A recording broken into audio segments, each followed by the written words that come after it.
High school শিক্ষান্ত পৰীক্ষাত ৭৫%তকৈ অধিক নম্বৰ লাভ কৰা 10 গৰাকী ছাত্ৰ-ছাত্ৰীক আনন্দৰাম বৰুৱা বঁটা অধীনত লেপটপ প্ৰদান ডিফু কলেজত। মাইচাম গাঁৱত সংঘটিত নৃশংস হত্যাকাণ্ড। নিশা মদ্যপান কৰি বিয়য়ে কাটিলে বিয়নীক। কামপুৰত চিকিৎসালয়ত চিকিৎসাধীন অৱস্থাত মৃত মহিলাগৰাকী। লক্ষীজান সমীপৰ ৩৬ নং ৰাষ্ট্ৰীয় ঘাইপথত লাগি ধৰে দুখনকৈ বালি কঢ়োৱা ট্ৰাক। ট্ৰাক দুখনৰ বাবে পথটোৰে পাৰ হ'ব পৰা নাই। নমস্কাৰ, অসমীয়া প্ৰাইম টাইমলৈ স্বাগতম জনাইছো। এতিয়া আহিছো প্ৰথমটো খবৰলৈ। কাৰ্বি আংলং জিলাৰ পৰা ২০১৭ বৰ্ষত হাইস্কুল শিক্ষান্ত পৰীক্ষাত ৭৫%তকৈ অধিক নম্বৰ লাভ কৰা 10 গৰাকী ছাত্ৰ-ছাত্ৰীসকলক পণ্ডিত আনন্দৰাম বৰুৱাৰ অধীনত লেপটপ প্ৰদান কৰা হয়।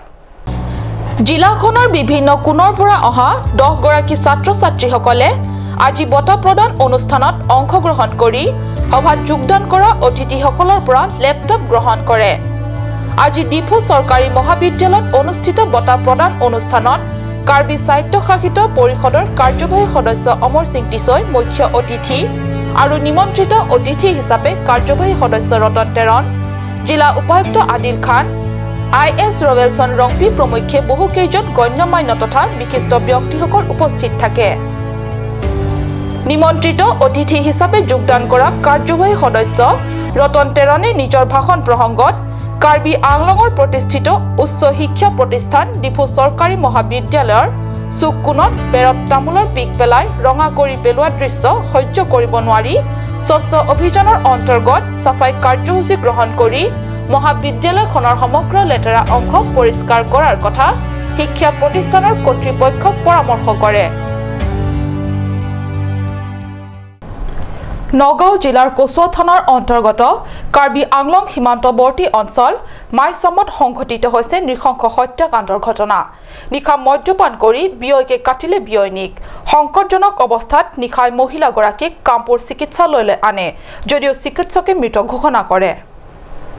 জানিব পৰা মতে বিয়ৈ অৰ্জুন দাসে নিশা মদ্যপান কৰি নিজ পত্নীৰ লগত কাজিয়াত লিপ্ত হৈ ডাইৰেক্ট কাটিব বিচাৰোঁতেই পত্নীয়ে পলায়ন কৰি বিয়নী সৰস্বতী দাসৰ ঘৰত আশ্ৰয় লয়। পিছত হত্যাকাৰী অৰ্জুন দাসে বিয়নী সৰস্বতী দাসক দাৰে উপৰ্জি পৰি আঘাত কৰাত থিতাতে ঢলি পৰে সৰস্বতী দাস। ইফালে বাধা প্ৰদান কৰিবলৈ যোৱা চঞ্চলা দেৱনাথ নামৰ আন এগৰাকী মহিলা অৰ্জুনৰ দাৰ ঘাপত গুৰুতৰভাৱে আহত হৈ চিকিৎসাধীন হয়। হত্যাকাৰী অৰ্জুন দাস বৰ্তমান পলাতক। কি ক'লে আহি পেলাই কৈছে এনেকৈ চাওকচোন আমাৰ মতা মানুহে এনেকৈ মাৰি আছে, আমাক কাটিব খুজিছে, আহকচোন বুলি কৈ কিনে তাতে মাতি লৈ গৈছে। তাতে মাতি লোৱাৰ পিছতে মায়ে দলি চপালা দুটামান লৈ কিনে জংঘলত মাৰিছে। জংঘলতে লুকাইছে, হ'লেও তাৰ গাত লগা নাই নেকি। তেতিয়া মায়ে নাই বুলি কৈ কিনে এনেকৈ জংঘলৰ পৰা এফালে ঘূৰিছে, তেতিয়া পিছফালৰ পৰা ঘপিয়াই দিছে। লগতে বাগৰি গ'ল। লগতে বাগৰা নাই, বাগৰিছে, টোপনি এনে বেহুচ হোৱা নাই আৰু লগতে বাগৰিছে। বাগৰাৰ পিছতেও এনেকুৱা দা লগত মাৰিছে। ক'ত ক'ত কাটিলে? মোৰ মাটো দুইটা মাথাৰ জগাত দুটাত কাটিলে। আৰু পেটত কাটিছে? পেটত কাটা নাই, এনেকুৱা জগাত কাটিছে আৰু হাতত। বুঢ়ীক এয়া এনেকুৱাতে কাটিছে পেটত। এনেকুৱাটো বেছি হৈছে, পিছতে মাথাতে জগাত, পিছতে আৰু ক'ত ক'ত লাগিছে। আঙুলি ফালিছে। এতিয়া মৰি গ'ল নেকি? কেইজন মৰিলে? এজন। ঘটনাস্থলীত কচুৱা আৰক্ষী উপস্থিত হৈ মৃতদেহ মৰুনত্নৰ পৰীক্ষাৰ ব্যৱস্থা কৰাৰ লগতে হত্যাকাৰীৰ সন্ধানত অভিযান অব্যাহত ৰাখিছে। জাছন ইংহিৰ ৰিপৰ্ট, কাট নিউজ। বোকাজান মহকুমা অন্তৰ্গত ডিফু ডিলাই সৰিয়জান লক্ষীজান সমীপৰ ৩৬ নং ৰাষ্ট্ৰীয় ঘাইপথত দুখনকৈ গাড়ী পথত লাগি ধৰাৰ বাবে যাতায়াতৰ বাবে হাহাকাৰ হৈছে ৰাইজ। পথত লাগি ধৰা ট্ৰাক দুখনৰ বাবে পাৰ হ'ব পৰা নাই আন গাড়ী। প্ৰাপ্ত বাতৰি অনুসৰি যোৱা নিশা এখন বালি কঢ়োৱা ট্ৰাক এখন পথটোৰে পাৰ হ'ব খোজোতে লক্ষীজান বাপ্টিষ্ট চাৰ্চৰ সমীপত ট্ৰাকখন লাগি ধৰে। কিছু সময়ৰ পিছে পিছে অহা আন এখন ট্ৰাকো পথটোৰে পাৰ হ'ব খুজি হয় একে দশা। পথতে এইদৰে লাগি ধৰা ট্ৰাক দুখনৰ বাবে প্ৰায় 4 ঘণ্টা ধৰি এই পথটোৰে পাৰ হ'ব পৰা নাছিল আন গাড়ীসমূহ।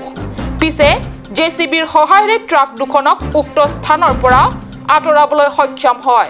আৰু দুই পিনে ৰৈ যোৱা আন সৰু বৰ গাড়ীসমূহ পাৰ হৈ যাব পৰা হয় উল্লেখ্য পথটোৰ এই শোচনীয় অৱস্থাৰ কথা ইয়াৰ আগতে বহুবাৰ কাট নিউজৰ লগতে আন সংবাদ মাধ্যমত বাতৰি পৰিৱেশন কৰা হ'ল যদিও ৰাজ্য তথা জিলা পৰিষদৰ চৰকাৰে কানেৰে নুশুনা আৰু চকুৰে নেদেখা ভাওজুৰি থাকিল স্থানীয় ৰাইজৰ প্ৰশ্ন এনেকৈ আৰু কিমান দিন চৰকাৰৰ উদাসীনতাত ৰাইজ ভুক্তভোগী হ'ব লাগিব আনন্দ তেৰাঙৰ ৰিপৰ্ট কাট নিউজ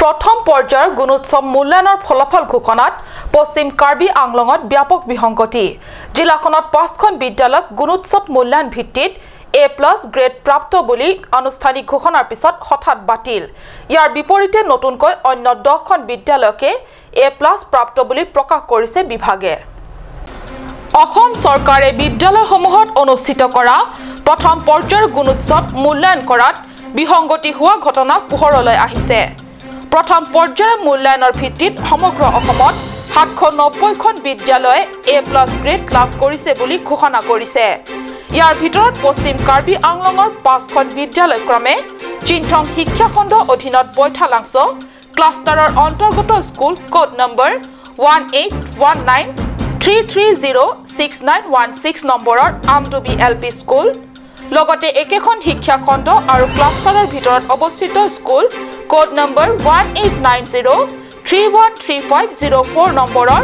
টিকাগভ ME স্কুল ৰংখাং শিক্ষা খণ্ড অধীনত বিকাংথিৰ ক্লাষ্টাৰৰ অন্তৰ্গত স্কুল কোড নম্বৰ 1819073509 নম্বৰৰ Homeshwar Saikia girls ME school Sacheng শিক্ষা খণ্ড অধীনৰ গান্ধী বিদ্যাপীঠ ক্লাষ্টাৰৰ কোড নম্বৰ 1819100640 নম্বৰৰ Rongke Rongpi memorial ME school মাইয়া হাদি ক্লাষ্টাৰৰ অন্তৰ্গত স্কুল কোড নম্বৰ 1819006402 নম্বৰৰ ৰানাইমা ME স্কুল গুণোৎসৱ মূল্যায়নৰ ভিত্তিত A+ গ্ৰেড লাভ কৰা বুলি কাৰ্বি আংলং জিলা পৰিষদৰ অধীনৰ বিদ্যালয় প্ৰধান শিক্ষকসকলক আনুষ্ঠানিক অৱগত কৰে আমাৰ ৱেষ্ট কাৰ্বি আংলঙত এপ্ৰিল মাহতে যেটো গুণোৎসৱ হৈ গ'ল ৰেজাল্টটো এটো ডিপাৰ্টমেণ্টে দিছে আমিতো তাত ল'ৰা ছোৱালী পৰীক্ষা দিছে আমাৰ স্কুলৰ পৰিৱেশ এক্সটাৰ্নেল চাইছে দেখিছে দেখি সিহঁতে যে রেজাল্ট দিছে সেইটো আমি নেজানো কি রেজাল্ট দিব তো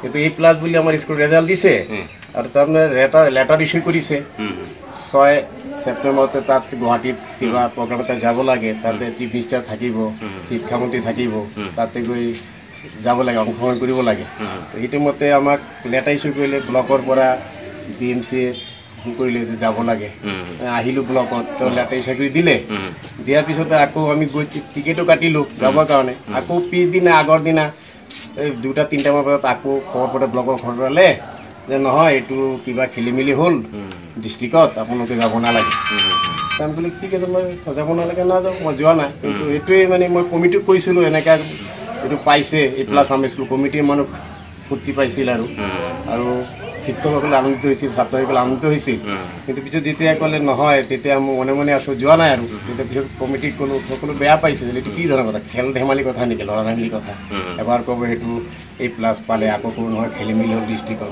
কেনেধৰণে ইয়াতে বহিছে কি কৰিছে এওঁলোকে জানিব কিন্তু আৰু যোৱা নহ'ল ইয়াতেতো আৰু তাৰ একো কোৱা নাই এইখিনিয়ে কথা এতিয়া আপোনাৰ প্ৰতিক্ৰিয়াটো কি প্ৰতিক্ৰিয়াটো হ'ল এইখিনি যিটো A+ কৈ ক'লে এতিয়া আমি ক'লোঁ এইটো আমাৰ এইটো বেয়া লাগিছে এইটো আৰু কমিটি মানুহ বেয়া লাগিছে ছাত্ৰ ছাত্ৰী শিক্ষকৰ বেয়া লাগিছে এনেকৈ কৰিব নাপায় বস্তুখিনি আৰু যি ৰেজাল্ট দিবলৈ একেবাৰে দিবলৈ এবাৰ মেট্ৰিকত মানুহ এটা পাছ কৰি গ'ল ফাৰ্ষ্ট ডিভিজন পালে আকৌ মানুহজনে ক'লে ফেইল কৰিলে তুমি মানে কি জানো কথা এইটো আৰু এইটোতো কথা ঠিক নহয় এইটো আৰু ভাল ৰেজাল্টবিলাক চাই মেলি দিব লাগে এইটো আৰু সেইখিনি আৰু কি ক'ম যদি ব্লকে কৈছে নহয় ঠিকে আছে আমি মনে মনে বহি আছোঁ লগতে অসম চৰকাৰে যোৱা 6 অক্টোবৰত গুৱাহাটী চিকিৎসা মহাবিদ্যালয় প্ৰেক্ষাগৃহত আয়োজিত A+ গ্ৰেড লাভ কৰা বিদ্যালয়সমূহক মানপত্ৰৰ লগতে 25,000 টকা এককালীন অনুদান আগবঢ়োৱা অনুষ্ঠানত অংশগ্ৰহণ কৰিবলৈ আনুষ্ঠানিকভাৱে উক্ত বিদ্যালয়সমূহক জিলা শিক্ষা বিভাগে নিমন্ত্ৰণী পত্ৰ প্ৰেৰণ কৰিছে মন কৰিবলগীয়া কথা যে বিদ্যালয়সমূহৰ প্ৰধান শিক্ষকসকলেও সম্বৰ্ধনা অনুষ্ঠানলৈ যাবলৈ প্ৰস্তুতি হোৱাৰ সময়তে খবৰ আহিছে যে A+ গ্ৰেডৰ তালিকা সলনি হৈছে গতিকে যাব নালাগে তেওঁলোকে ভাবিলে কেইদিনমান পিছত চাকে মাতিব কিন্তু আজিলৈকে নামাতিলে এই ঘটনাক কেন্দ্ৰ কৰি কাৰ্বি আংলঙত গুণোৎসৱৰ মান মৰ্যাদা তথা বিশ্বাসক ম্লান কৰিছে এই সম্পৰ্কে A+ গ্ৰেড স্থান প্ৰাপ্ত হৈও বঞ্চিত বিদ্যালয়সমূহৰ প্ৰধান শিক্ষকসকলে নিজৰ প্ৰতিক্ৰিয়া প্ৰকাশ কৰিছে ডিক্ৰেং ৰাংগে ৰংপি মেমৰিয়েল এমই স্কুলৰ প্ৰধান শিক্ষক সুশীল শৰ্মাই কয় যে গুণোৎসৱৰ পৰীক্ষা ল'বলৈ চৰকাৰে মানুহ পঠাইছে আমি লোৱা নাই মূল্যায়ন তেওঁলোকে কৰিছে আমি কৰা নাই স্থান প্ৰাপ্ত তালিকাত তেওঁলোকে প্ৰকাশ কৰিছে আমি কৰা নাই সম্বৰ্ধনা অনুষ্ঠানলৈ ঊৰ্ধ্বতম কৰ্তৃপক্ষইহে নিমন্ত্ৰণ জনাইছে আমি বিচৰা নাই গতিকে অত্যন্ত দুখ অনুভৱ হোৱা বুলি মনৰ প্ৰতিক্ৰিয়া ব্যক্ত কৰে প্ৰধান শিক্ষকগৰাকীয়ে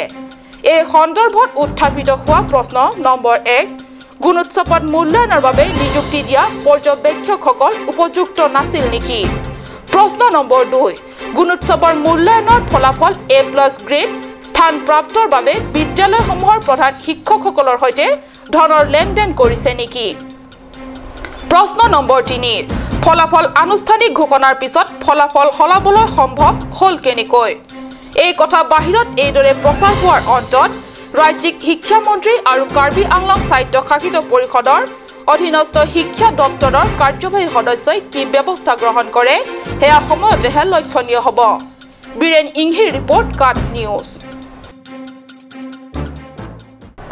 পৰৱৰ্তী অংশলৈ যোৱাৰ আগতে লৈছো চমু বাণিজ্যিক বিৰতি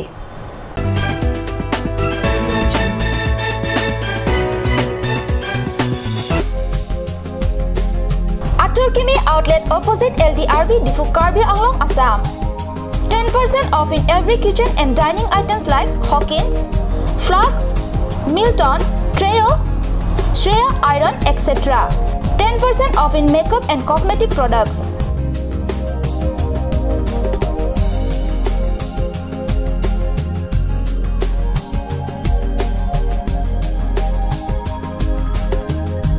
And grocery items.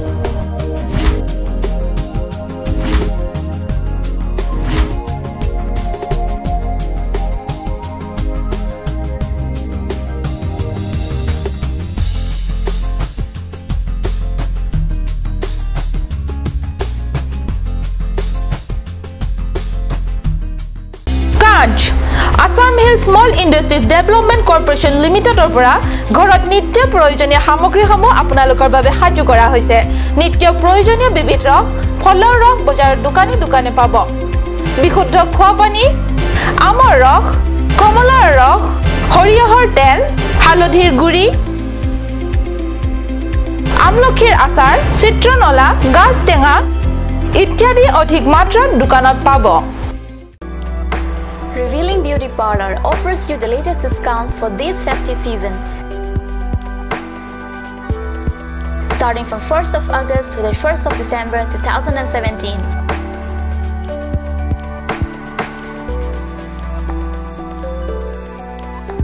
You will get permanent L'Oreal hair straightening and hair smoothing at Rs 2,500 to Rs 3,500 for any length. 10% of discount on every facial and L'Oreal hair spa.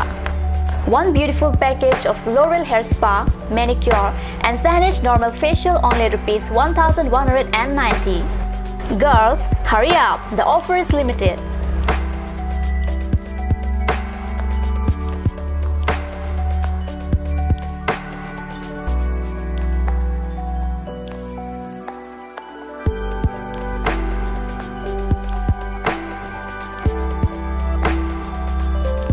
Rupsana Boro Revealing Beauty Parlor RH Complex near ITBI Bank.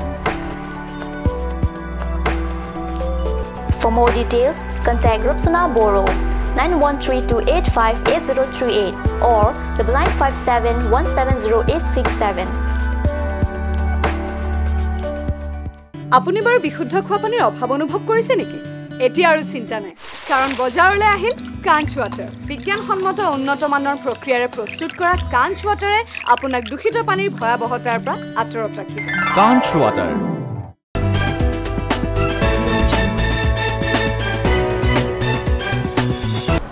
বিৰতিৰ পিছত পুনৰ স্বাগতম জনাইছো বাতৰি মজিয়ালে এতিয়া আগবাঢ়িছো পৰৱৰ্তী প্ৰতিবেদনলে আহি আজি ৰূপালী জয়ন্তী বৰ্ষত ভৰি দিলে অল ইণ্ডিয়া ৰেডিঅ' হাফলঙৰ এই 25 সংখ্যক বৰ্ষ উদযাপনৰ উপলক্ষে 31 নৱেম্বৰৰ বিয়লি 4 বজাত ডিমা হাছাও জিলা পুথিভঁৰালৰ প্ৰেক্ষাগৃহত অনুষ্ঠিত হয় এক গাম্ভীৰ্যপূৰ্ণ অনুষ্ঠান। ৰূপালী জয়ন্তী বৰ্ষ উদযাপনৰ উপলক্ষে অনুষ্ঠিত সভাত ডিমা হাছাও সাহিত্য শাসিত পৰিষদৰ কাৰ্যবাহী সদস্য কুলেন্দু দালগুপুৱে মুখ্য অতিথি, বিধায়ক বীৰভদ্ৰ হাগজেৰ সন্মানীয় অতিথি হিচাপে যোগদান কৰাৰ উপৰিও all India radio' Guwahati station director Dilip Das, কাৰ্যসূচীৰ কাৰ্যকৰী বিষয়া মৃণাল বৰুৱা প্ৰমুখ্যে বিশিষ্ট ব্যক্তিসকল উপস্থিত থাকে। সভাত যোগদান কৰা অতিথিসকলক উষ্ম আদৰণি জনোৱাৰ পিছত ৰূপালী জয়ন্তী অনুষ্ঠানৰ আয়োজকসকলে বন্তি প্ৰজ্বলন কৰি অনুষ্ঠানৰ শুভাৰম্ভ কৰে। ইয়াৰ উপৰি আছাম ৰাইফলছৰ 43 মেজৰ শৈলেন্দ্ৰ যাদৱ, কমাণ্ডেণ্ট গগন পাণ্ডে, হাফলং চৰকাৰী মহাবিদ্যালয়ৰ অধ্যক্ষ ডক্টৰ মিৰ্জালুন ৰহমান প্ৰমুখ্যে বিশিষ্ট ব্যক্তিসকলেও ৰূপালী জয়ন্তী বৰ্ষ উদযাপন অনুষ্ঠানত অংশগ্ৰহণ কৰে। বিধায়ক বীৰভদ্ৰ হাগজেৰ তেওঁৰ ভাষণ প্ৰসংগত হাফলংস্থিত অল ইণ্ডিয়া ৰেডিঅ'ৰ যোগে কৃষিৰ, বতৰ, শিক্ষা, তথ্য প্ৰযুক্তি, অৰ্থনৈতিক বিষয়ত নানান তথ্য আৰু বাতৰি যোগান দি স্থানীয় মানুহখিনিক যথেষ্ট উপকৃত কৰি আহিছে হাফলঙৰ অল ইণ্ডিয়া ৰেডিঅ' কেন্দ্ৰই। উল্লেখ্য, ৰূপালী জয়ন্তী উদযাপন অনুষ্ঠানত বিভিন্ন জাতি জনগোষ্ঠীৰ দ্বাৰা পৰিৱেশিত বাৰেৰহণীয়া সাংস্কৃতিক অনুষ্ঠান পৰিৱেশনে সভাত উপস্থিত আটাইকে আপ্লুত কৰে। হাফলঙৰ পৰা সুৰজ বৰ্মনৰ ৰিপৰ্ট, কাট নিউজ।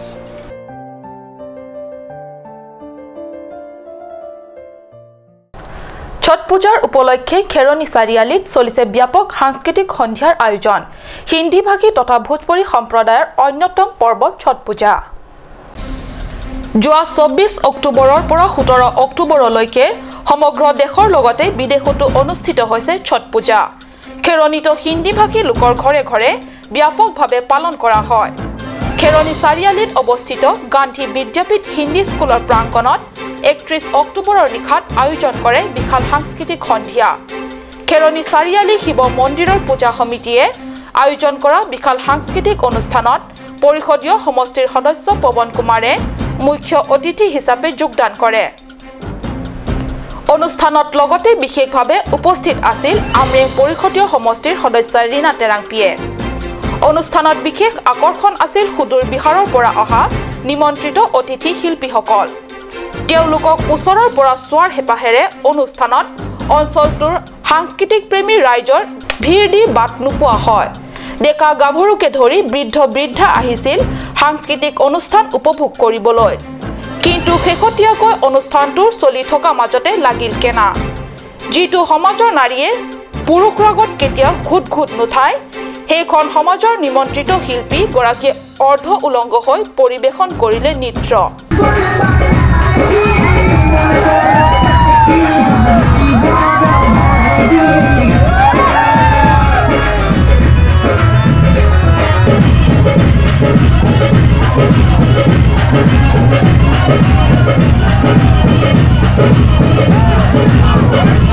কোনো ফিল্ম নহয়, নাটক নহয়, সম্পূৰ্ণ মুকলি মঞ্চতে এইদৰে নৃত্য প্ৰদৰ্শন কৰাক লৈ এতিয়া অনুষ্ঠানৰ উদ্যোক্তা তথা সভাপতি সম্পাদকসকললৈ একাংশ বিহাৰী সমাজৰ বৰমূৰীয়াসকলে টুৱাইছে আঙুলি।